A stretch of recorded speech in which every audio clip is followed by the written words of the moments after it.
it still is important to make sure that this lines up. Hello everyone, welcome to my channel. I am Tracy Banter, and today is January 29th, Monday 2024. And today's video, I'm going to talk about the 8000 Ford. The previous one was about tearing it down. I'm still tearing parts of it down, I want to show. And eventually get into some of the repair work that got done. The parts that had to be, find somebody to make it for me, some of the parts. But one of the items that I needed to get was a repair manual. eBay has things like that, and a big giant magnifying glass. My eyes, they're not as good as they used to be, but to see how each part goes together, there's the valve body that valve body support. It holds the clutch drive, clutch pack hub, and there's other things in there, the regulators. I had to study it quite a bit to find where everything goes. What happened was one of the little pistons in the regulators had stuck, and I think it was starving the clutch pack is what happened. And we'll get on with watching the rest of it right now. In the previous video, I showed you highlights of the pressure plate and the clutches, the discs. This pressure plate's not too bad a shape, but I did replace it. All the clutch discs, the friction on the friction discs, they were gone. And the plates that go in between the friction discs, they were scored really bad. Now I'm holding the valve body support. This holds the clutch pack drive hub. And that brass piece in there, it's scored real bad. I had it removed and put a new one in it. And the hub drive, this hub right here I'm holding, has two piston rings. And that's what scored out that brass piece. But the hub was in bad shape, and I replaced the whole thing, including the piston rings.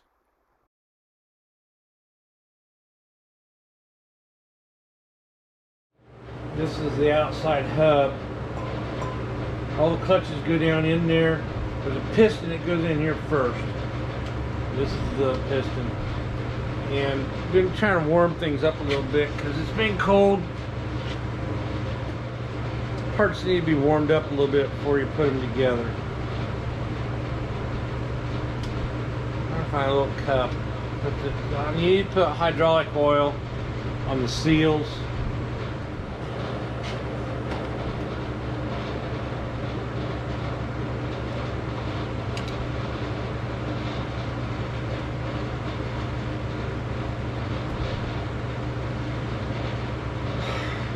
Some of these parts you could not longer get. My tractor that I purchased is 1968 to 1972. Some of the clutch pack parts are still the same, but there might be, they look a lot alike, but they're not the same.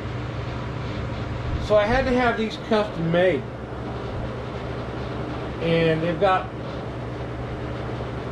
black and they've got brown, and the black one, if it gets hot, this particular one, it's brittle. So put the brown one in there. Hopefully it works best, and we'll find out. I'll have to work on it again someday. And then started getting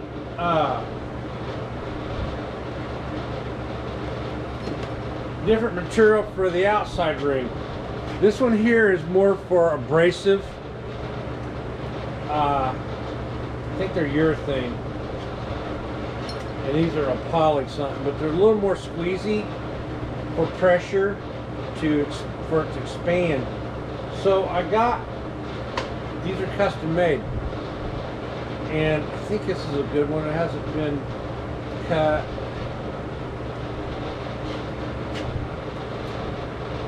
I don't feel any spots in it where it's been cut. I had to buy a minimum. I mean, they make these right up. There's a place in Fort Wayne, Indiana, that an engineer will get with you and they'll help you with your design that you're trying to put together.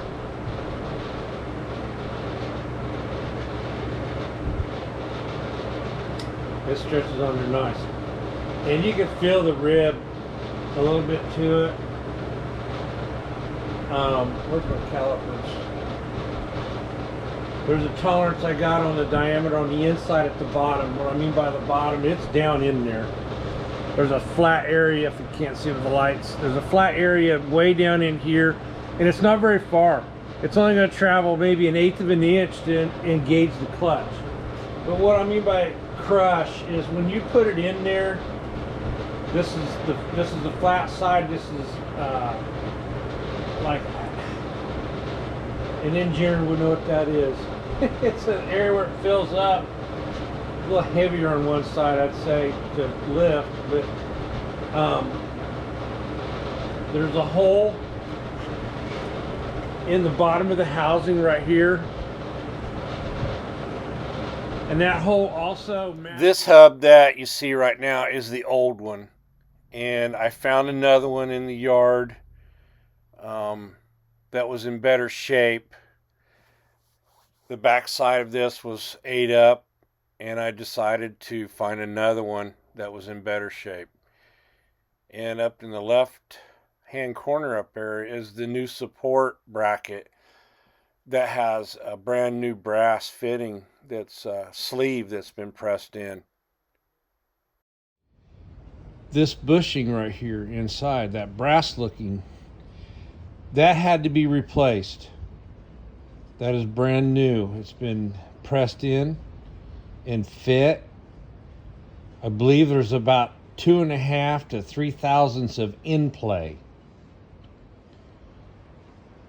distance around the shaft that it follows over.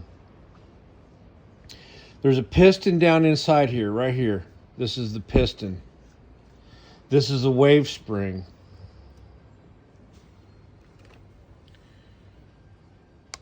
There's a spring here that is bent looking, kinda, and it sits down in there so that the clutches can rotate around without being flat, and the oil can get to it. Now I'm putting the clutches in place, and we start out with an outer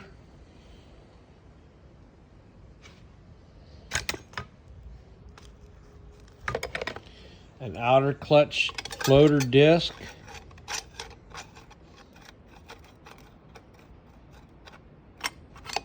Goes in first. Then these discs here have a surface on them, and they got inner teeth in them. That's where the spline will line up that comes off of the hydraulic pump. Then it gets 2 more outer rings.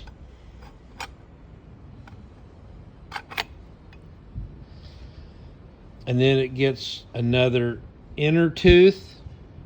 Have to pay attention here coming up. There's going to be 7 of the plate discs, and there's 4 friction discs. And I'll show you a diagram in it of how the clutches are in sequence. This is numbered 1 through 6, telling which part it is. This is how I remembered the sequence of the clutches and the floaters that go in place in the piston. If you're trying to understand what I did, the numbers 1, 2, 3, and 4 stand for each part. and there's going to be 4 of the friction disc, which that's the internal spline, and there's going to be 7 of the external spline, that's the plate, just plate number 4.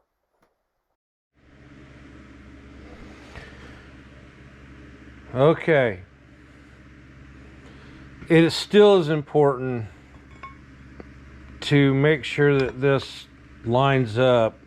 I'm holding the camera in one hand, but this needs to line up. All the teeth need to line up with this drive hub. You need to pull it out carefully. If I can set the camera down and do this.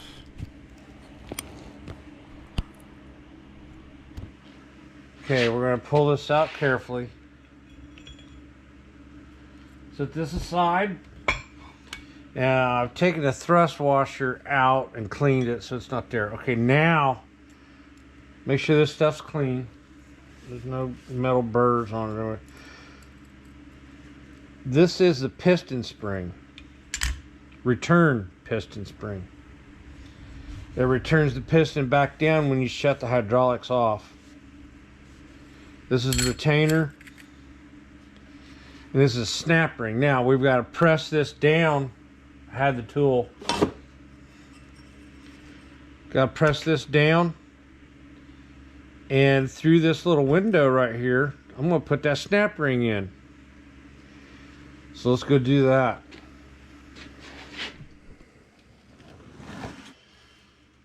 Okay, try to do this so you can see it. My arms are out of the way.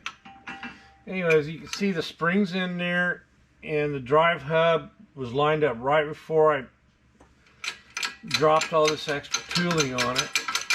Now we're going to press it down.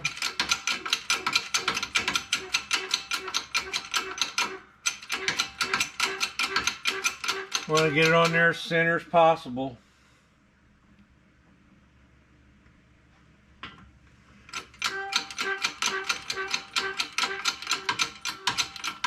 And there it goes. And it's hitting on the back side. Let it up a little bit.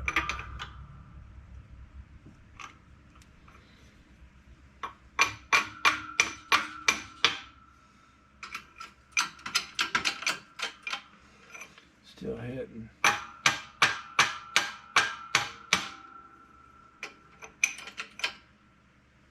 That one. Ooh. It's still good. Alright, want to get that down and keep an eye on it and make sure everything's centered up. I should have a lip on the inside of this tool so that it can't slide. I don't. Alright, we've got it past the groove for the snap ring. And don't matter what direction it goes on, as long as it's in there.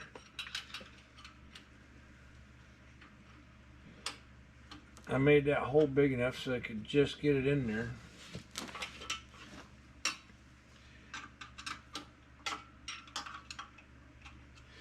I may have to let it up a little bit so it clears. There we go. Alright, get the back side of it. Oh, almost had it on there. Anybody ever have one of them board games that you had to work something around and around and you couldn't touch anything with it?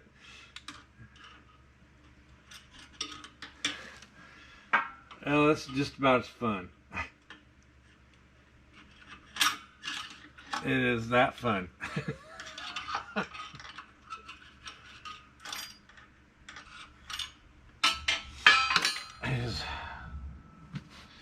Anyways, get the idea. You got to keep working on it. Having the right snap ring tool would be. Having that right tool, the snap ring pliers, is very beneficial. But after I finally got it put together, this is what it looks like. The snap ring snaps around that outer shaft, holding the retainer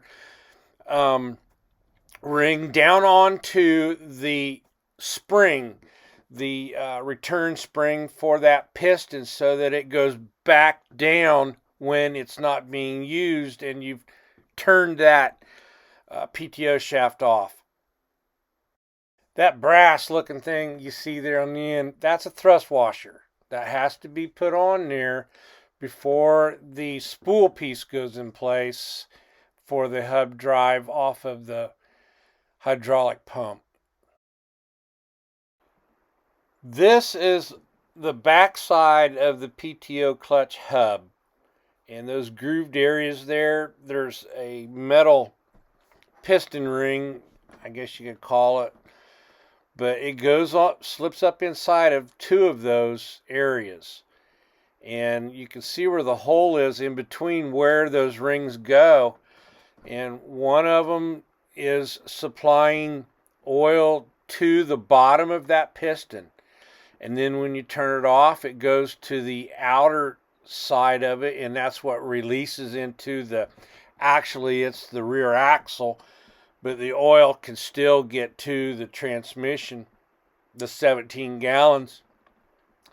But that's where it comes and goes, and the support